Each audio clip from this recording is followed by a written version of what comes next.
വലിയ ആവേശത്തോടെ നമ്മുടെ രാജ്യത്തിന്റെ സൈന്യത്തിന്റെ കരുത്ത് കാണിച്ചുകൊണ്ട് ഇന്ത്യയുടെ റിപ്പബ്ലിക് ദിന ചടങ്ങുകൾ കർത്തവ്യപഥത്തിൽ നടന്നു.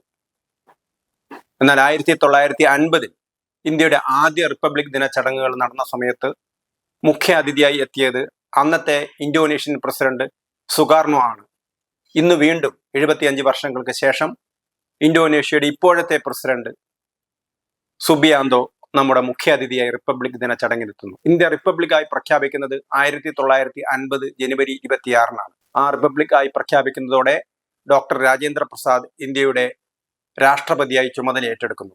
അന്ന് അവസാനത്തെ ഗവർണർ ജനറൽ സി രാജഗോപാലാചാരി അദ്ദേഹമാണ് ഇന്ത്യ റിപ്പബ്ലിക്കായി എന്ന പ്രഖ്യാപനം നടത്തിയത്. ഇത്തവണത്തെ ചടങ്ങ് കർത്തവ്യപഥത്തിലാണ് നടന്നതെങ്കിൽ അന്ന് റിപ്പബ്ലിക് ദിന ചടങ്ങ് നടന്നത് ഇർവിൻ ആംഫി തിയേറ്ററിലായിരുന്നു. ബ്രിട്ടീഷ് ഇന്ത്യയുടെ വൈസ്രോയി ആയിരുന്നു ഇർവിൻ. ആ ഇർവിന്റെ പേരിലാണ് ആ ഹോൾ പണിതത്, അല്ലെങ്കിൽ ആംഫി തിയേറ്റർ പണിതത്. 15,000 പേർക്ക് ഇരിക്കാവുന്ന ആംഫി തിയേറ്റർ പണിതത്. ഭാവനഗറിലെ രാജാവ് നൽകിയ 5 ലക്ഷം രൂപ കണ്ടാണ് ആ ആംഫി തിയേറ്റർ പണിതത്. അന്ന് വെല്ലിംഗ്ടൺ പ്രഭുവായിരുന്നു ഇന്ത്യയുടെ വൈസ്രോയി. മുമ്പത്തെ വൈസ്രോയി ആയിരുന്ന ഇർവിന്റെ പേരിലാണ് ആ തിയേറ്റർ ഉണ്ടാക്കിയത്. 15,000 പേർക്കാണ് ആ തിയേറ്ററിൽ ഇരിക്കാനുള്ള സൗകര്യമുണ്ടായിരുന്നത്. പിന്നീട് അത് നാഷണൽ സ്റ്റേഡിയമാക്കി മാറ്റി. ഏഷ്യൻ ഗെയിംസ് വരെ ആ സ്റ്റേഡിയത്തിൽ നടന്നിരുന്നു. ഇത്തവണ നമ്മുടെ റിപ്പബ്ലിക് ദിന ചടങ്ങിൽ 5000-ഓളം കലാകാരന്മാരാണ് പങ്കെടുത്തിരുന്നത്.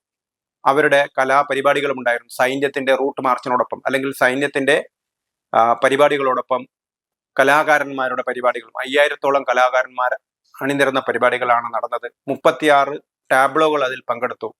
അതോടൊപ്പം തന്നെ മുഖ്യാതിഥിയായി എത്തിയ ഇന്തോനേഷ്യൻ പ്രസിഡന്റിനെ അനുഗമിച്ച 192 അംഗ ഇന്തോനേഷ്യയിലെ ബാൻഡ് സംഘവും അതേപോലെ തന്നെ ഇന്തോനേഷ്യയിലെ സൈനിക വ്യൂഹവും നമ്മുടെ റിപ്പബ്ലിക് ദിന ചടങ്ങിൽ പങ്കെടുത്തിരുന്നു.